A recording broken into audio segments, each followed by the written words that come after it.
This is So Fail, So Good, the podcast that changes the way we talk about failure from women who've lived through it and learned. Today on the show, we have Megan Gonzalez. Megan is the inspiration and director behind May May, a creative agency bringing daydreams to life. Megan truly brightens a room, not just with her outfit and love for color, but her attitude and spirit make you feel so at ease. Megan's story today is very honest, and I was truly inspired by her grit and ability to rebuild. At one point in our conversation, she said, "I hated my business," and that really struck a nerve for me. If you are a small business owner, that day has likely hit where you've thought this same thing. Megan just had the courage to say it out loud and share how she turned that around. Now, on to the show. Megan Gonzalez. Hello, welcome. Thank you. Thanks for having me. being here. So we're going to jump right in. First job ever. First paycheck you ever got. What was it? I was thinking about this. The first job I ever had was babysitting, and then that evolved into teaching violin. I started playing violin when I was 6 and took lessons until I was 18. And when I was probably 15, I started teaching. And I was around the same time starting to teach swim lessons. I started swimming when I was in 5th grade and swam through college. So and then when I think about like my first paycheck from like a real company, if you will, I worked for Coldwater Creek. Oh, It is a older women's clothing store. Mm-hmm. I've heard of it. Yeah. You know what? I'm actually backtrack. I didn't even think of this. My very first real paycheck was from anthropology. Oh, the best. That was my dream job when I was 18. Oh, yeah. I feel like it was every young girl's dream job, right? You walk through there and you think, oh, if I could just work there and get some clothes on discount. Absolutely. I think I spent every penny. I worked there for maybe 2 months. I spent every penny probably on all of the sale clothes they had. Yeah, But paycheck is gone. Yeah, that was, since it was my first job where I wasn't like the boss, I wasn't the teacher, I didn't know when I gave them my schedule that I would still need to check on the schedule. And when they asked me when I wanted to work, I just showed up those days until that didn't pan out. And I didn't show up some of the days I was scheduled because I didn't even know there was a schedule. I never looked at it. I just thought what I told them, that's when they were going to schedule me. So I got let go because I missed 3 shifts. Oh, God. Truly an entrepreneur from the very beginning, it sounds like. Yeah. That's amazing. Well, wait, let's talk about the violin for a second. Yeah, let's talk about it. So you started at age 6? So Yes. were you like a prodigy here? I mean, it sounds like, did your parents want you to do that? Or were you like, no, I'm in. I really like the violin. I can't think of how that evolved, but I don't think I was a prodigy. My mom was like very disciplined with me about practicing, and I worked hard at it. How long did you do it for? Over 12 years. Wow. Yeah. I actually auditioned and got a scholarship to play in college. And then a few weeks before college started, my mom was like, let's evaluate all the things you're involved in at school. There's a lot. I think you need to drop one. And I chose to drop violin. Oh, wow. So college, where did you go to college? And did you grew up here in Minnesota? I did. Yeah, I was born here in Bloomington, Minnesota, and lived here till I was 13. And my family moved to Scottsdale, Arizona. My mom grew up in Tucson, Arizona. So we moved there at a time when my dad was making a transition in his career, and we moved to be a little closer to my grandparents. Got it. So you're in Tucson through sort of middle school, high school. You graduate in Arizona. Yeah. Actually, Scottsdale. Sorry, we were like away from my grandparents in Scottsdale. So yeah, I went to middle school and high school, and then I went to Biola University in Southern California. Very nice. And what did you study there? I studied fine art, and I switched my major a ton of times. Before I even got there, I think I switched it twice. And then my first semester, I switched it another 2 times. And then what I really wanted to do, I didn't know what I wanted to do, but who does? Yeah, exactly. But originally I was going to study business. And then I don't think I ever declared that. And then I switched it mentally to studying English. So that's what I entered college as an English major. And then I was doing a program at our school. It was called the Torrey Honors Institute, and it's based off of how Oxford does education. So a lot of reading and talking in a group. And it was so much reading. I was like, there's no way I can study English and do this. Like, I can't read or write anymore. So then I switched to history, and then I wanted to study art. And my parents were like, oh, this is really out of the blue. Like, what have you ever, like, how have you ever dabbled in art, or like, you know, what's going on here? But I just felt really passionate about it. And so they had a requirement of a portfolio to enter the art department, and I didn't have a portfolio because I had never done anything in art, in visual art. And so after the first semester, they dropped the portfolio requirement.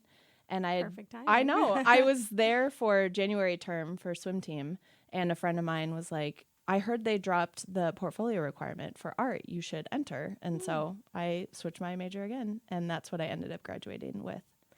Did your parents have any concern of like, what are you going to do with fine art when you graduate? Yeah, for sure. And I would too. Like, even like talking to another college student now, I would, you know, ask them like, how determined are you to make this work after? But yeah, there was concern about what are you going to do with that? You know, we never talked about like, why have you flip-flopped your major so many times? But I feel like if I was them, I would also be wondering like, okay, if you're going to flop again to this, like, you know, how do you use all those credits if you change your mind again? But yeah, there was concern there about what are you going to do with that. And the thing that's really cool is like watching the evolution of like their faith and belief in my skills in art grow throughout college. And now like my dad is my biggest fan. Like, he'll call me or like text me a picture of like somebody on Instagram or like Jason Wu and be like, I think they're copying you. And I'm like, no, definitely not. But I love that you think I'm innovating these ideas. Oh, that's amazing. Yeah, really, it really I mean, that's is. all, we're all seeking our parents' approval. We really always are. So that's incredible. And so you graduate with the degree in fine art, and do you start your business immediately right when you graduate? Is that May & Co? I actually started the business when I was finishing my final semester. Okay. And my now husband had proposed to me, and I was designing our wedding invitation. So there are like different tracks in the art major, and one of them is graphic design. And I don't have an emphasis in anything in particular, but I took a lot of graphic design classes. And so I was really interested in designing our wedding invitations. So while I was doing that, I was at home on Christmas break, and my dad was like, these are really good. You can make money doing this. And I was like, fun. There's your dad again. Yeah, I know. Love this. Spurred me on. Okay. And I had a friend who had started a wedding photography business in college. So I messaged her and I was like, hey, can you show me how to start a business? And we went to lunch, and to me, she, quote, told me everything there was on how to start a business in like an hour and a half. So I started a blog spot, and I named the business May Papery. So May means little sister in Chinese, and my brothers called me that growing up. And then papery implies stationery. So I started that just for fun, and I would wait until everybody had left the photo department at night, and I would print like invitations on the photo printer. And it goes like crazy slow because it's super high definition printing, even though I'm just printing like one color. Oh, yeah. And I just reached out to people who went to my university that I could see were engaged on Facebook. And I just was doing that for fun. Like, and there was no goal. Like, I need this money for something specific, or I'm starting this business because I've always dreamed about owning a business, or I've always wanted to make stationery. It just, like, when I think back, I don't really understand like where I thought it was going, but I just I'm definitely an activator. So I just start doing things as the idea arises. So you make your wedding invitations. Right. I'm assuming some friends say, oh, these are really beautiful. You get some extra clients. You're reaching out, which is, of course, very smart, to people that are engaged, saying, hey, I offer these services. So tell me about the evolution of the brand. I mean, you graduate, I'm assuming. Right? Yes. And then eventually, Do you start doing this full time? Do you get another job? Like, just walk me through what happens after graduation. So when I was preparing for graduation, we took this strengths finder test as well as some like aptitude test, which I'm like, why in the very last week of school are we taking a test telling us what we're good at and what we should do with our life? Like earlier would have been better. But I remember taking it and it said like I should be a chef, which is like very laughable. I don't really cook that much. But taking that information along with some other like, okay, what am I going to do after I graduate? And I really love book design. And so I thought, you know what? I'll get a job in publishing right after college.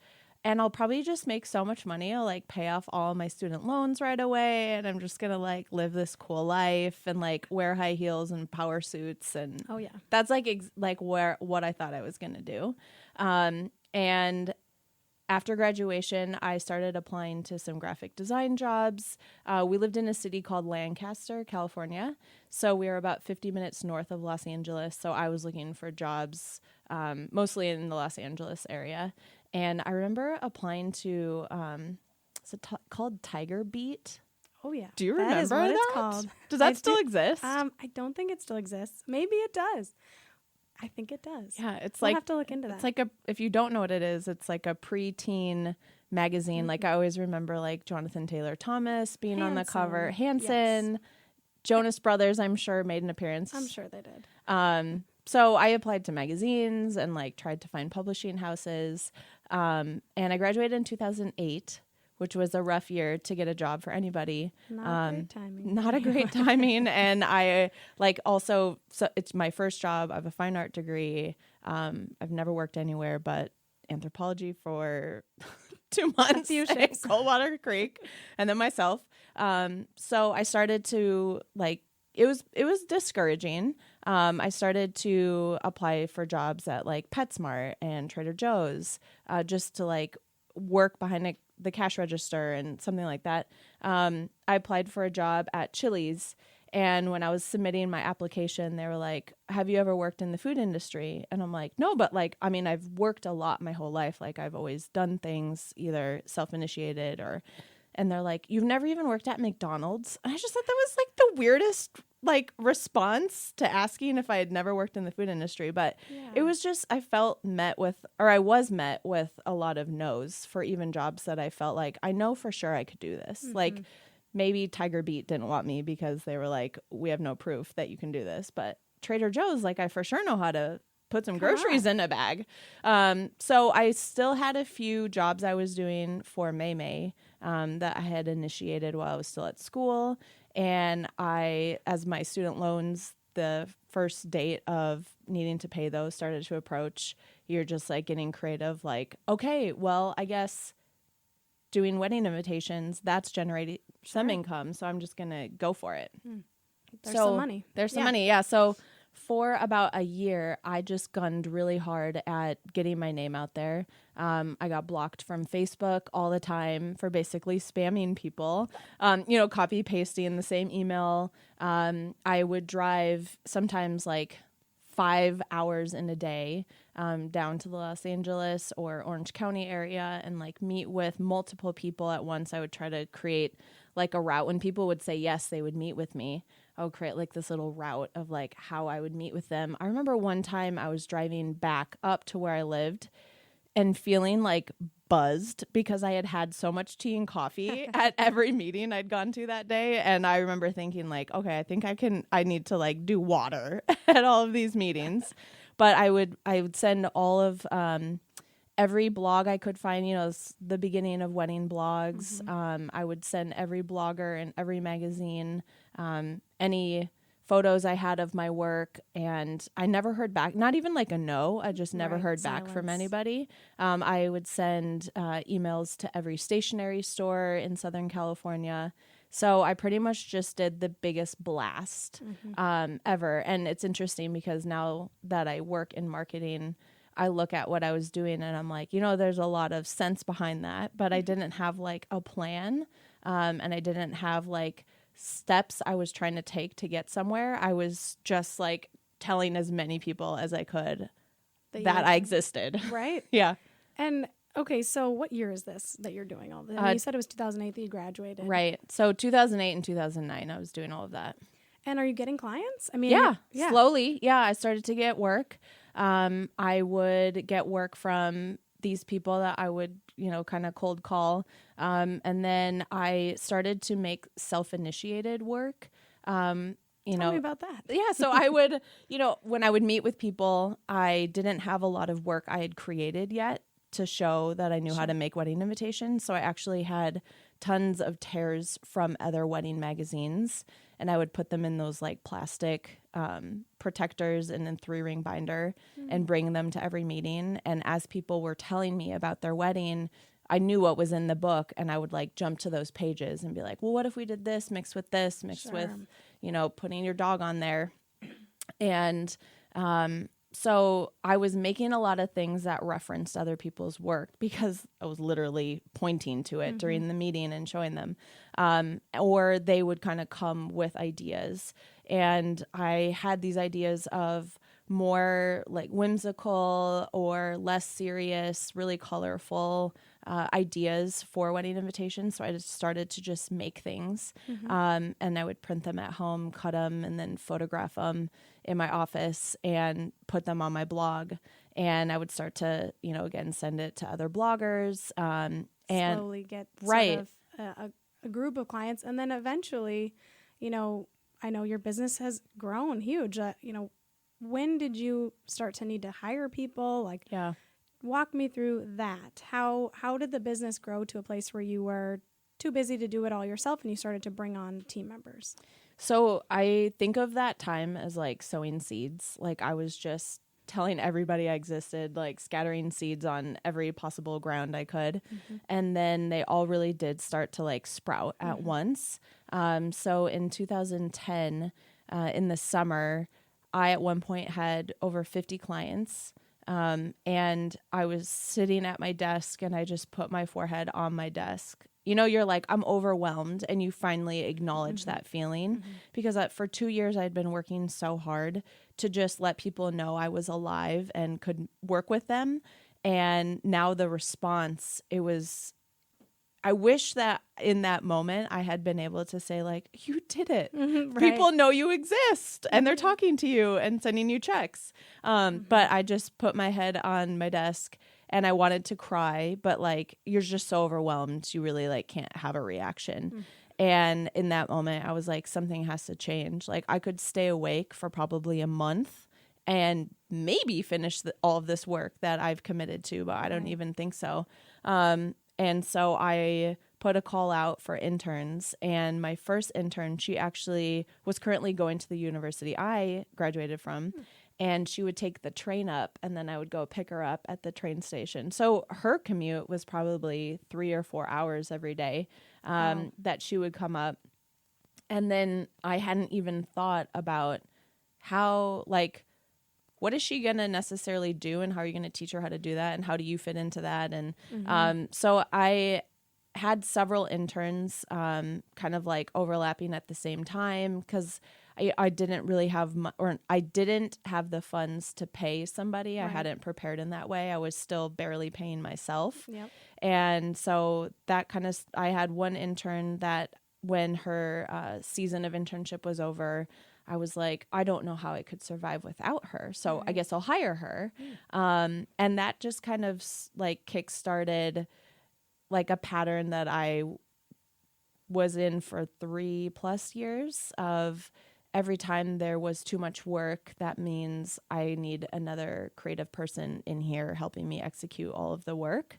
And in 2012, we moved to Minneapolis, where we are now, for my husband Jason's job. He is a writer and journalist, and I like put out again like that I was hiring when I moved here, and I received a ton of applications. I interviewed a ton of people, and I ended up, instead of hiring the same role that I had back in California, I ended up taking on 5 interns that summer we got here. One summer, okay. Yeah, in one summer, 5 interns. It was, and like you're new to the city, and it was funny because I remember thinking at one time like, these 5 gals are my only friends, and like they don't even know it. And the first day that my first intern from Minnesota showed up, I don't know what happened, if I messed up the time or something, but I remember I was like scrubbing a bathroom toilet and she showed up and I was drenched in sweat. And I'm just like, oh my gosh, like these people are going to think I'm a nut. Like I have no idea what I'm doing. It's totally true. So she showed up at your house because you're running it. Yeah. Your apartment I worked out of apartments and condos. Sure. And wait, what before? Was it still wedding stationery at this point? Just wedding stationery, or had it evolved a bit? Yeah, it had evolved. I was doing branding as well. So as I was getting my name out there in the wedding industry, other people, photographers, florists, wedding planners were reaching out and saying, like, I love how you express your brand. Will you do my logo, my website, my packaging, my collateral? And so I just really went on a crash course of figuring out how to do branding for other people. But I think that was something I was naturally doing to promote myself. Got it. Okay. And so back to you scrubbing the toilet with your intern walking through the door. So now your house is sort of taken over by your business, I'm guessing, and you've got 5 women coming in and you're trying to be like, oh, I'm really legit. This is, I am the boss. And right. Although it feels like we're all friends and you're at my house, we're hanging out. I mean, at what point did you realize, well, I mean, for your husband's sake too, we should probably get out of here if we can. How did that happen? Yeah. So after the toilet scrubbing incident, we had moved to a new condo and converted the entire living room area to my workspace. And I had hired a studio manager and I hired a designer, and then I had 1 intern. And we were working on a project that also involved a photographer, a florist, and a videographer. So there were 7 of us, and my husband was in our bedroom with noise-canceling headphones on trying to write. Oh. And we were spray painting, and it was February, and it was below 0, and we had the windows open, and it was just like, this isn't working. This is too much. And so I really like the environment of being in a home, and the thing that's really challenging when you're running a small business is any change you make in staffing, location, even building a website, it takes away from your time to work on your client's work. So that can become a really overwhelming decision-making process, trying to make time to visit all of these offices and figure out where we should move. And so we started that, and it was super overwhelming. A really cool option just 2 blocks away opened up in another condo building that we could rent out this loft and work there. And that seemed easy. My husband and I share a car, so it was like I could just walk to work. Even when it's -10 out, I won't die in that 5-minute walk. So we moved there, and again, it was more like everything I've ever tried in my business has somehow worked out or gotten me to my next goal. So this will work. Having employees, having a space, it will work because I'm determined to make it work. And you get there, and it's probably feeling great, at least for the first, few months. You're like, oh my gosh, we have desks and everyone has their own space. And that must have felt great, and getting a lot of work, and you're all busy. But what happens next? Tell me more about the next stage of the business. So when we were in that space, it was cool because I could be messy at work and make things and take photos, style projects or process, take photos, share it. And that was really helpful in gaining more work. And it was kind of just this snowball. When I hired the studio manager, I remember in the first month, sales went up 60%. And that's cool, but then who's going to make all that stuff? So then I hired the designer, and then you have the designer. And now I started to assume the role of art directing and creative directing somebody that's not myself, and having to figure out how to be clear about my vision and how to give good feedback and not micromanage, but steer the project. And, I ended up taking on roles of just trying to even manage everything everybody is doing, and the space itself, dragging a vacuum from my house 2 blocks all the way to the space because it needed to get vacuumed, and just spending so much time doing things that had nothing to do with making work for clients. And I was pretty surprised about that.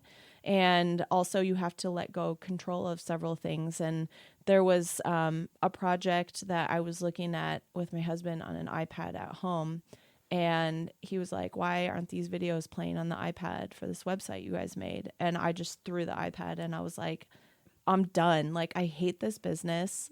I am so unhappy. Like, I'm working so hard to like direct what we're making and like make good work for clients. And like, this is, these videos aren't playing on the iPad. And it was just like, that's just one small example of like a million things that felt like they were going wrong all the time.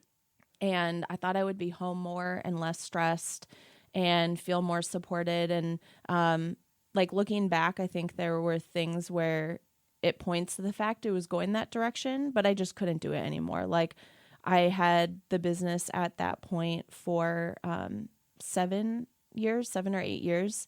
And it just felt like I'd been working so hard. Like, there were no breaks, like there were no vacations. I always worked. When we used to drive from California to Utah or Arizona, where our families are, like, Jason would pack up my huge desktop computer in the original packaging, and I'd bring my computer. And when we moved to Minnesota, I would take out the big desktop in the hotels as we were driving across the country and work all night.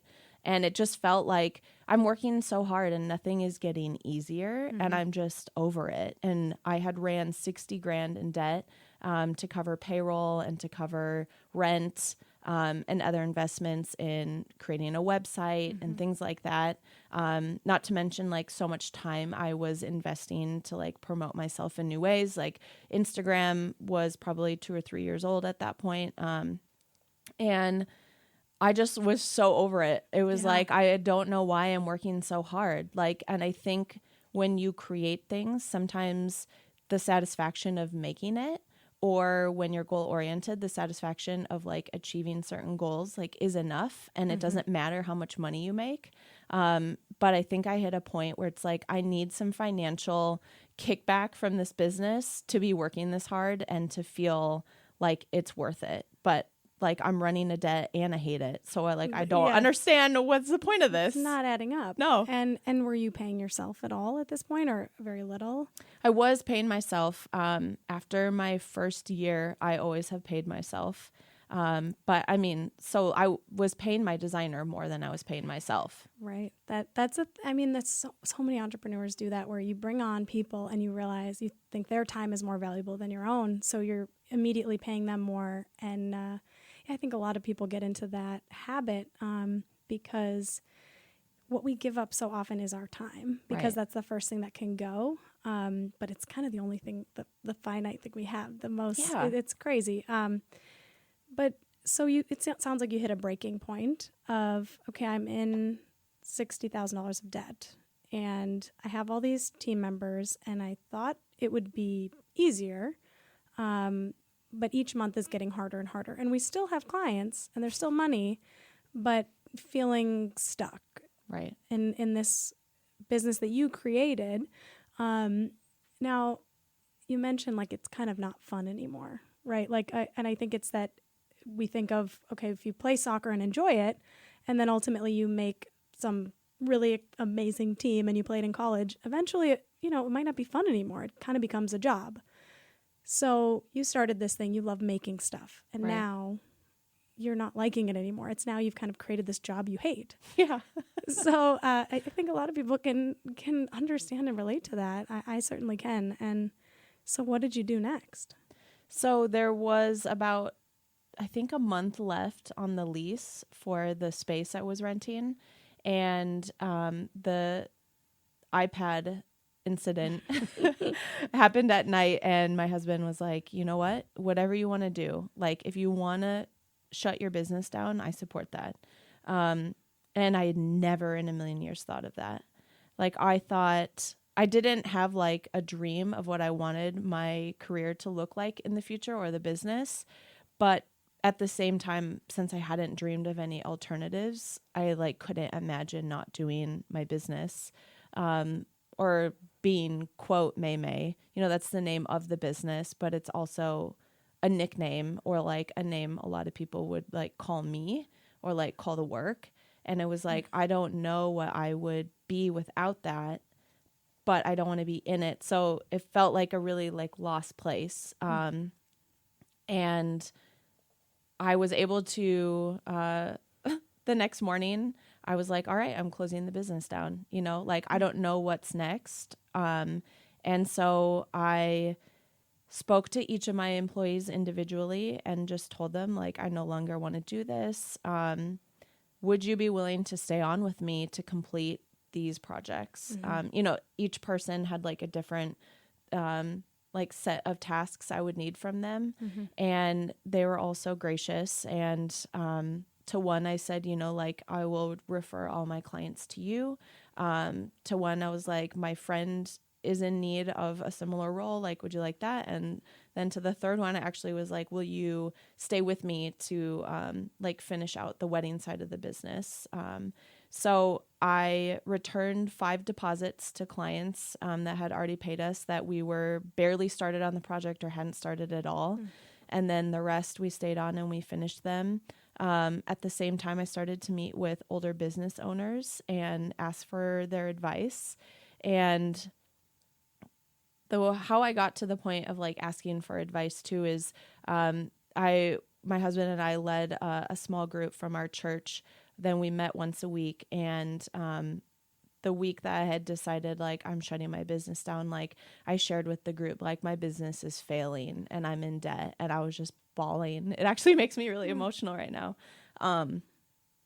And just like being vulnerable with people and letting them know like I'm failing right now. And I remember calling my dad and just bawling, and he was probably like, what is wrong? You know, like he was really concerned. And I just told him like, it's all failing. And from telling my friends and then telling my dad, and my dad connected me to some of his friends, like, hey, you should talk to him. He is a CFO. You should talk to him. He manages an agency. And then my friends being like, do you want to come shadow me at work, at Target? But people were so generous to say like, here's a little bridge to like another next step to figure something out.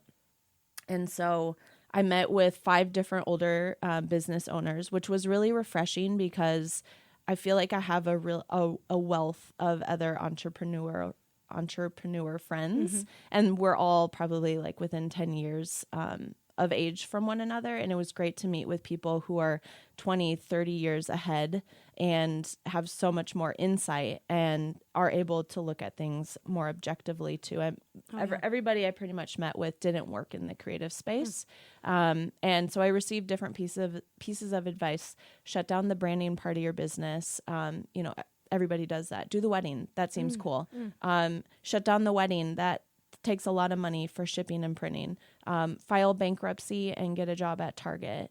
Or advice about what had gone wrong. Like you should have never hired anybody until you had 6 months pay. You should have never moved out until you had 6 months rent. Why haven't you changed your pricing dramatically in the last 6-7 years?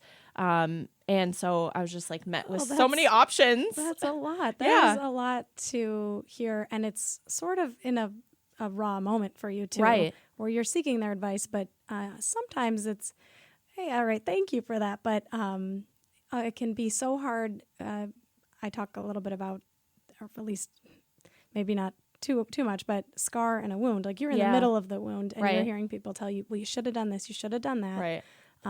That's a lot to take while you're on that journey yourself, like questioning your identity, as you mentioned, of May is in the name. That's me. I'm May. I've done this since I graduated. Like, who am I now? What was it like to hear that kind of feedback and think, I mean, I wish I knew this. I'm like, what did you feel at the time when you're getting all kind of bombarded by this? I think the mercy in it was like there was some spacing between it, and like I would always process after each conversation. And I do get fired up like when I'm talking with people. And so it felt like I was just making a million pivots. Like in the conversation, you should close the branding side. You should do weddings. I'm like, okay, cool. Like some clarity. Someone is helping me like direct where this is going. Or in the conversation, you should file bankruptcy and get a job at Target. It's like, oh, I'd never thought about applying for a job. Like, I guess what did I think I was doing if I was turning down all of my work?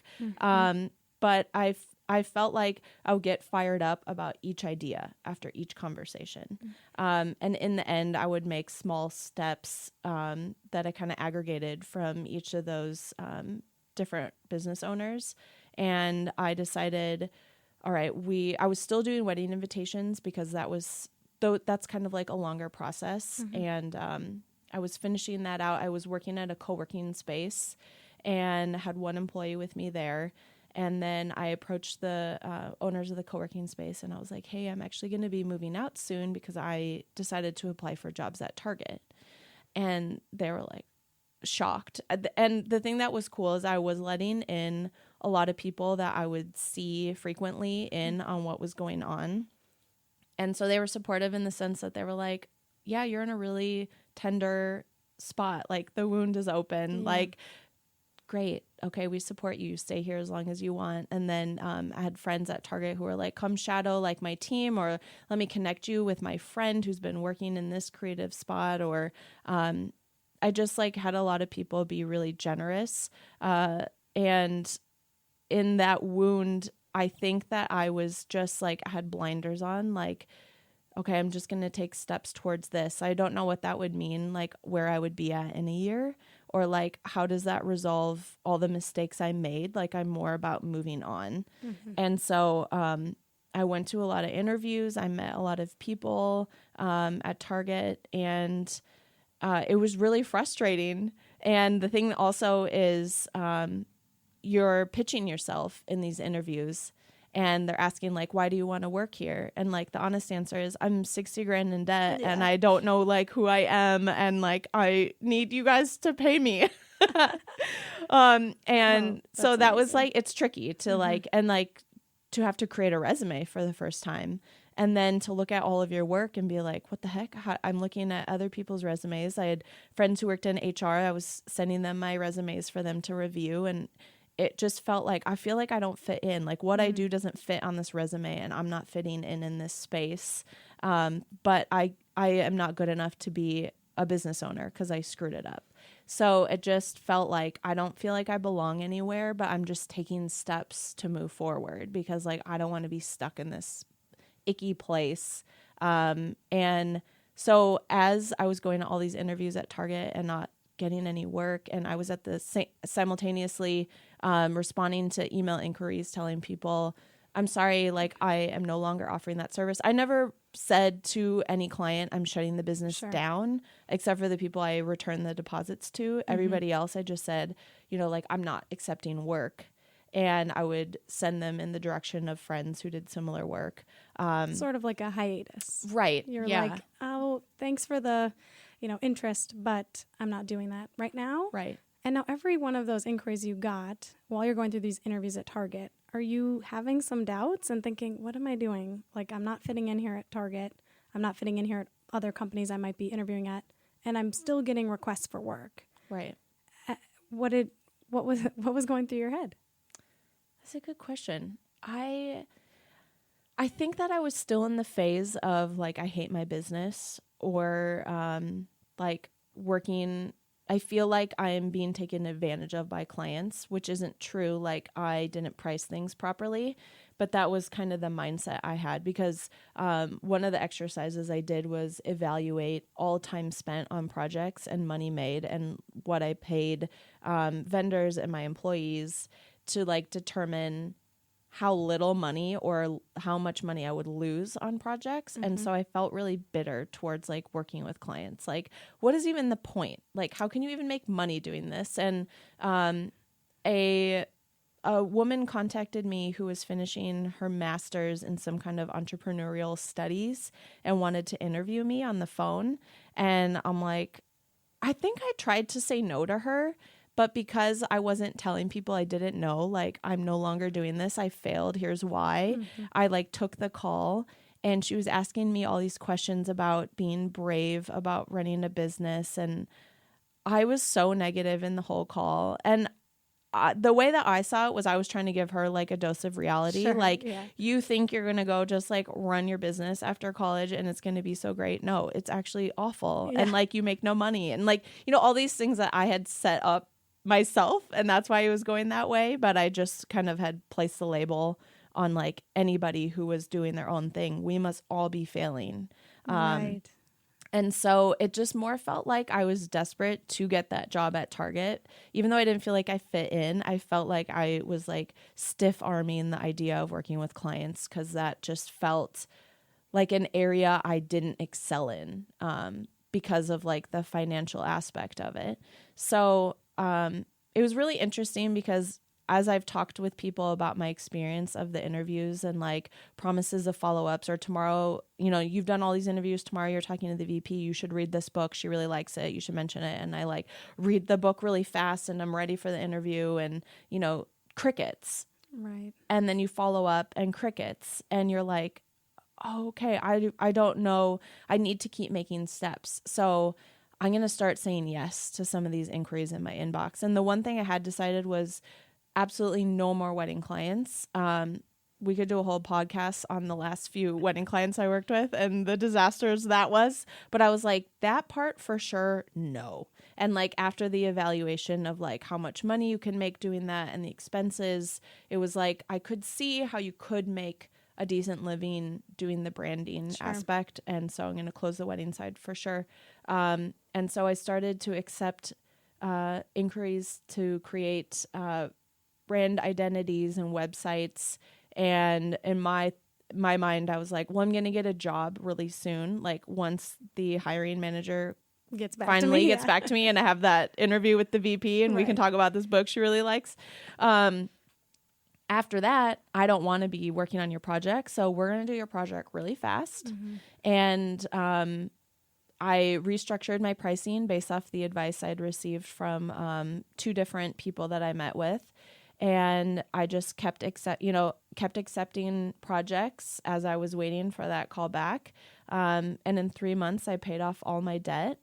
And it was really interesting the way that I worked on the projects too. I did it all radically different. And it was just you. It was just me. You'd let your team go. You're not in that space anymore. Right. And just because you said something earlier that I wrote down and I want to bring up because I think so many business owners have had this moment. You said, I hate my business. And I know that so many people have thought that. I've certainly thought it multiple times. What gave you obviously you did just keep saying yes, you were taking steps. What gave you the courage to say, okay, that didn't work. And in this case, you're not letting that go and starting something new, but you're rebuilding your own business. Yeah. So what we're trying to explore right now in the podcast in general is I just want to know that moment of courage. I guess really to me, it feels like courage to say, okay, I hate my business. I hate what it was. And now I want to start over. Yeah. I want to try again. How was that fire built up inside of you? What gave you that courage? Yeah. I've been thinking about this a lot. And like when I think back to different moments, like sitting at our kitchen table, like applying to a job at Target, or like specifically working on the website design that I had said yes to, like I would wake up at 5 a.m. to start working on that. When I think like why, like what kept me going, I think it's like just this tiny piece of faith in like a promise that there's good things for my future, that God promised like there's a hope for my future and there's good things and that I need to be strong and courageous. And I feel like it was like such a tiny little seed of hope and belief in that, that kept me moving forward. And I think also I felt like as I was diving into like, what did I do wrong? It became clear, like some of these things are fixable. Mm-hmm. And although like there were moments where I hated the business or felt like I didn't know who I was able to evaluate things and say, like, these are things that I can change. Like, nothing fundamentally is wrong with me. And like, I'm not my business, actually. And I worked really hard to like find fulfillment and to find meaning in things outside of work. And because I had let work consume my life, it took a long time. And like, there was a period of time when I was sharing with family at an event that I was no longer going to be doing wedding stationery.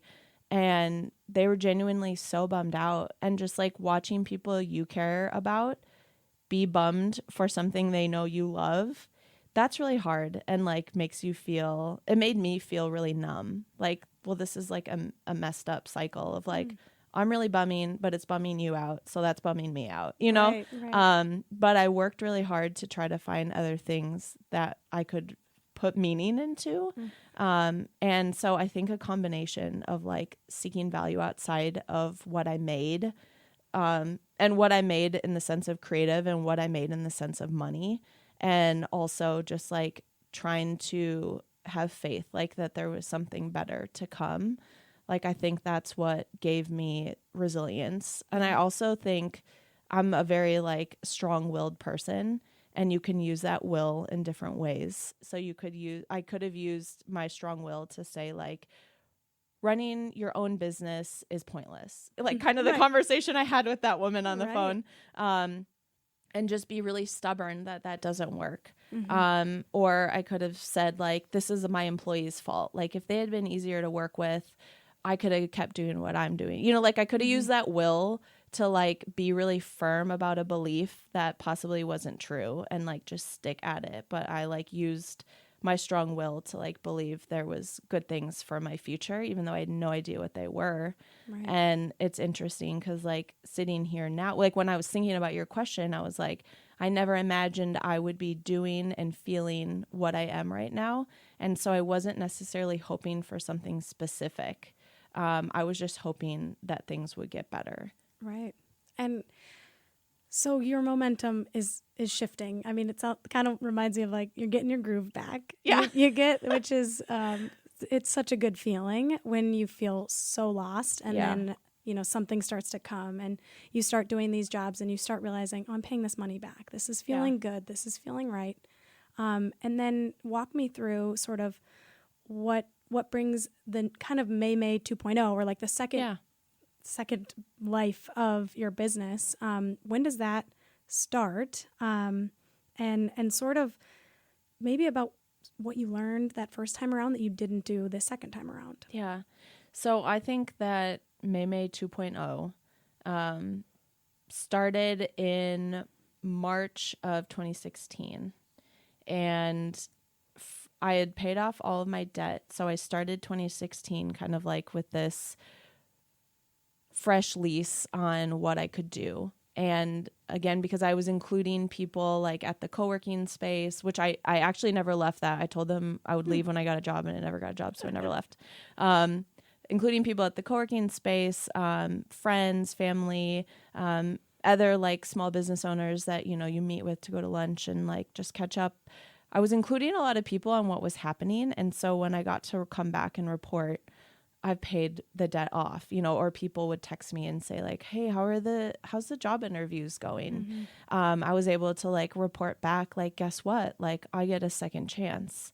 And they're like, what do you want to do with your second chance? And I was really interested in pursuing photo styling. I had been doing that to promote my wedding stationery and to promote like process in my branding, work for other clients. So that was something that I thought would be fun because I'd become really passionate about that. Now that I had more space and I wasn't in my house, I had space to like lay things out and take photos. So that's what I was telling people that I was interested in doing.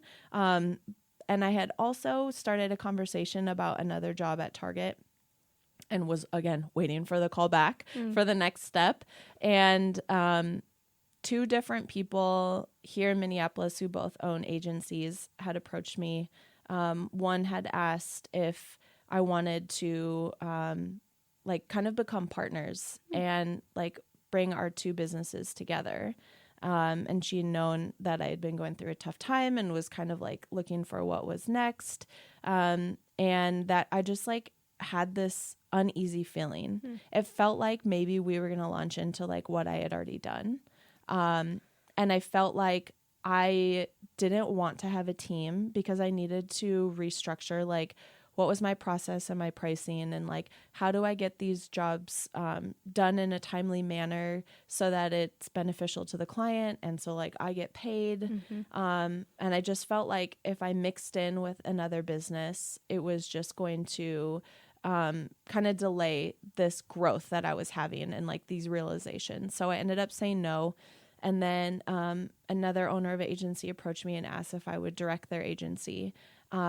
And that sounded interesting because I felt like I would get to do what I like. The best part of what I liked about having employees was getting to like dream bigger and not having to jump into execution right away.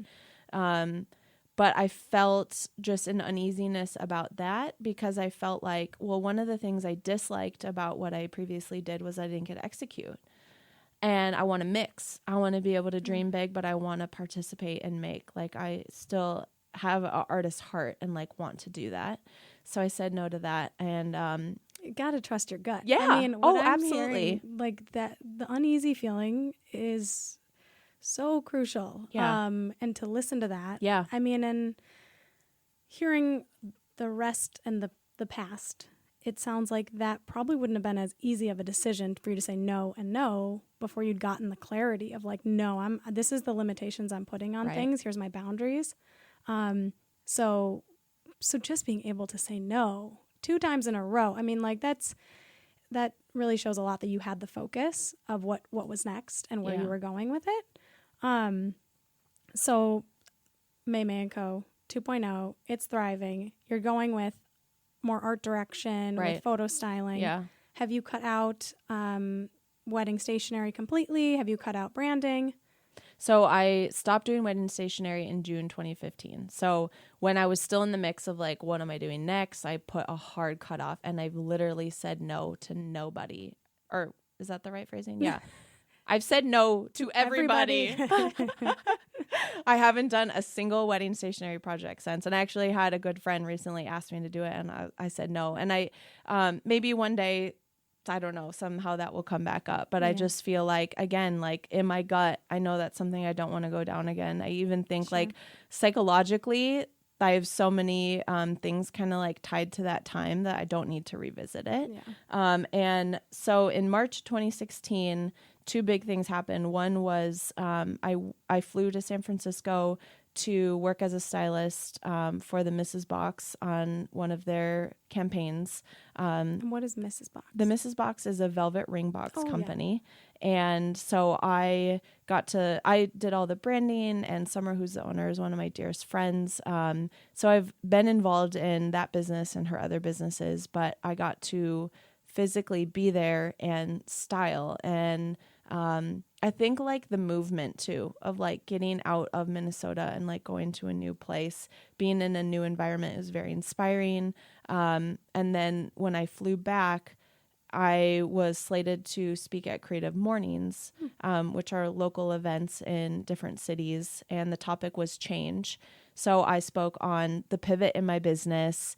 And it was kind of like this moment where I like decided basically while I was giving it, like, and I am no longer looking for a job. Right. And that kind of like marked it. It was like, all right, now we're moving on to this new thing. I was still doing branding and I continued to do that for about another year and a half. And I felt like a prompt in me at the start of 2018, like stop doing branding and really figure out how to be the best creative director, photo stylist that you can be, and like have one focus. Mm-hmm. And that actually kind of hits like a tender spot for me too, because you know, when people are like, what do you do?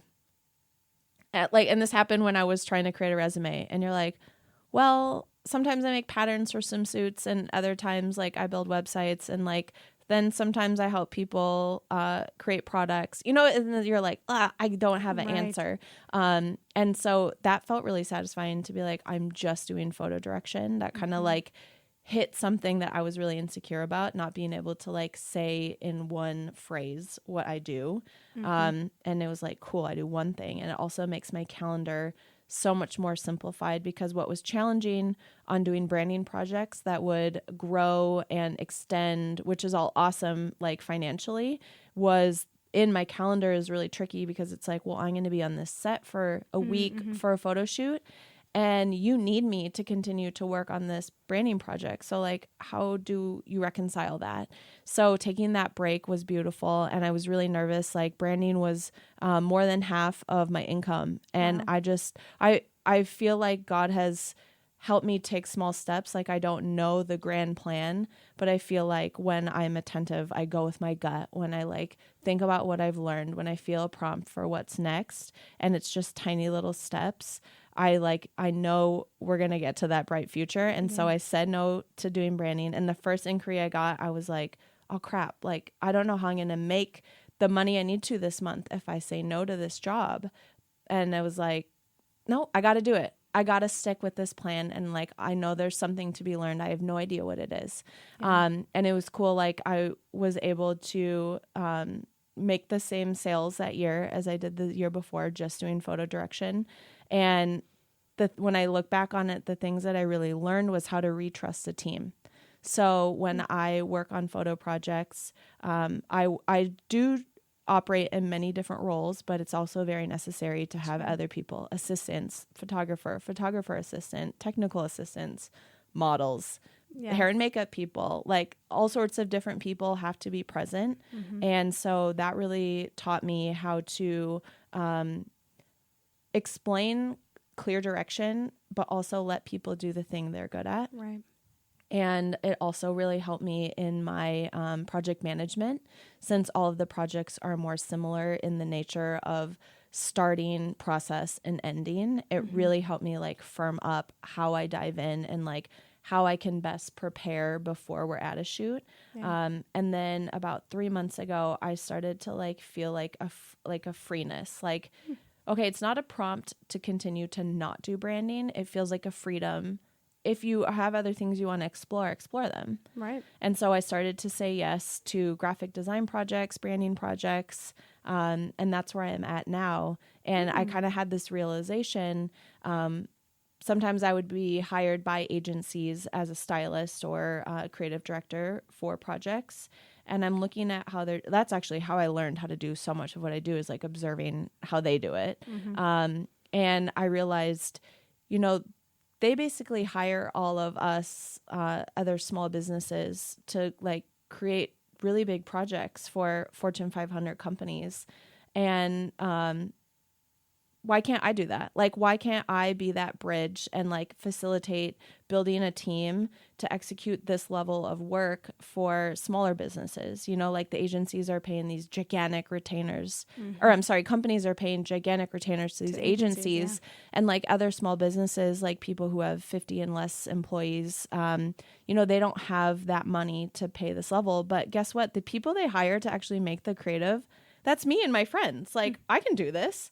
And so why not me? Right. Why not me? And so I've kind of figured out, like, between the mix of everything I learned in just doing photo styling and direction that year and my experience in like knowing how to build brand and tell stories, I'm like, I'm going to do that. Like, I'm going to be that bridge. And like, I am going to have a team, but they're not my employees. Like, I'm going to hire different members for each client based off of what they need, and hire people that are really good at what they do.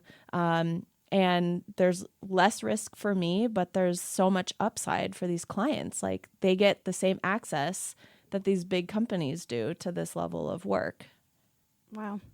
You have so much focus now, which is so, it's refreshing. I think a lot of the times we say as entrepreneurs, yes, yes, yes, yes, yes. And now it sounds like you've just really honed in on what you do best, and where you want to spend your time, which is all we have. Yeah, exactly. So my last question for you, Megan, hindsight, it's a beautiful thing. It's very powerful. And knowing what you know now, what would you have told yourself, maybe in that moment that you were sitting there thinking, am I going to declare bankruptcy? What is going to happen? What's next? What would you have told yourself in that moment? I would have told myself to stay hopeful and that just because you mess something up doesn't mean you're not going to get so many more opportunities. And I was watching the series Abstract on Netflix, and it profiles different creatives in many fields. And I'm looking at all of them, and I'm like, most of them are significantly older than me. Like, they have several decades of additional experience. And like, why did I think that if I was in the middle of a failure or had made a lot of mistakes, like that I didn't have a bright future ahead, or like there wasn't so much more for me? It's hard when you're in the moment to say like, this is a phase, this is just a page in my book, and it's going to turn over. So I would just tell myself like, this is just one chapter, and like, you're going to look back and someone's going to ask you about it, and you might even like find it hard to like remember how that felt, because like, this is going to be far away. So like, keep making small steps. Amazing. Everything is temporary. Right. So thank you, Megan. Thanks for your time. Thanks for being here today. This was so fun. Thanks for having me. Did you notice how Megan said she hated her business? I definitely did, because I've had that thought before. We typically get into entrepreneurship to be our own boss, own our own time, pursue a passion. The last thing we're hoping to do is just create another job for ourselves, a more demanding, stress-ridden job that takes up more time. But that is what happens all the time. We create something that gets bigger than our own personal capacity, and we can get paralyzed on what to do and how to maintain the growing business demands. Megan didn't take a vacation or a day off for 7 years. That will, of course, lead to burnout and make you question why you got into all of this in the first place. And sometimes when you burn something into the ground, the fun and the passion goes away. A sport, for example, for so many people, once they get to a certain level in that sport, it's just not fun anymore. It feels like a job.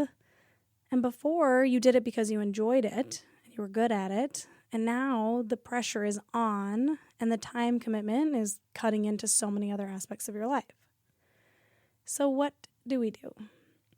Well, Megan showed us that sometimes a huge pivot is needed, a total reevaluation of the way her business was set up, and speaking with mentors to get her business back on track. It might also mean exploring completely new options, like she did with Target, and starting to apply for new jobs. Going through that process is really what showed her what she wanted in the end. And then ultimately, we need to actually change. Actually changing things so you see a different outcome.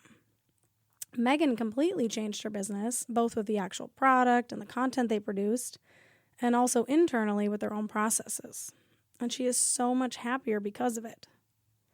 So today's resource is from Forbes, and it's titled 12 Clear Signs It's Time to Pivot Your Business.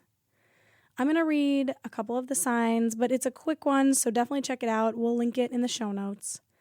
And if more than half of these are resonating with you while you're reading it, it might be worth diving further into the idea of a pivot. So here are a couple of the clear signs that it's time to pivot your business. You're no longer serving your target market. You're spending too much time putting out fires. Your people, process, or profits are declining. And you've stopped growing. So if after reading this article, you're thinking, uh-oh, I need to pivot. Yes, that's scary, but it's also exciting. New possibilities are ahead. And I hope that Megan's story can be a source of inspiration as you navigate what's best for your business or your career. Thank you so much for listening to So Fail, So Good. If you want to know more about the show or today's guest, visit sofailsogood.com. This is a Matriarch Digital Media production. Executive producer Twyla Dang. If you want to know more about Matriarch or other podcasts on the network, head to matriarchdm.com.